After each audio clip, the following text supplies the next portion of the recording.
این تصاویر از آخرین نشست خبری رئیس ولایت ختلان است که احمد ابراهیم روزنامه‌نگار زندانی در آن شرکت داشت.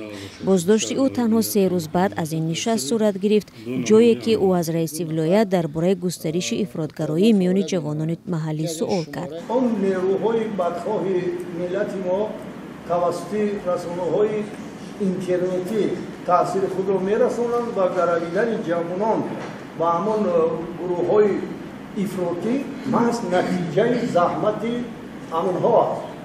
نتیجه زحمت ما چی است؟ نشست‌های خبری نهادهای دولتی در منطقه کولوب از 22 ایول تا 9 آگوست برگزار شد. در نشست خبری رئیس ولایت ختلان دولتعلی سعید اعتراف کرد که افراطگرایی در میان جوانان واقعاً مایه نگرانی می‌باشد. یکی از مسائل دو روز برداشتیم، یکی مسئله مهم است.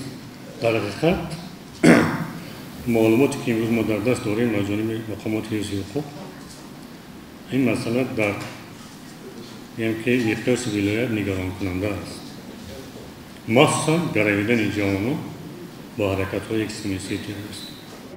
احمد ابراهیم در این نشست‌ها به عنوان صاحب و سردبیر نشریه پیک تنها نشریه مستقل در ولایت شرکت می‌کرد. او در نشست خبری دوستانه از تصرف زمین یک خانواده کم بضاعت سؤال نموده بود. با گذشت 24 سال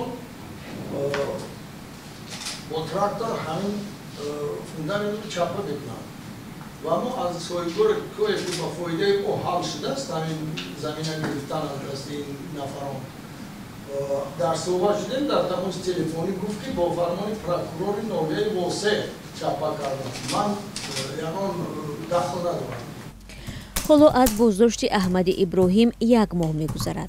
دوستانی کولوب او را به دادن رشوه به یک منصبدار دولتی متهم کرده است. از آن زمان فعالیت نشریه پیک هم متوقف شده است. صفحه فیسبوکی این نشریه از 10 آگوست به این سو کار نمی‌کند. احمد ابراهیم در کنار روزنامه‌نگاری به نوشتن کتاب‌ها نیز مشغول بود. تا کنون کتاب‌های را مثل رود پرخون، جهش آخرین ببر، کروش کبیر و ارتمیسیا نشر کرده است.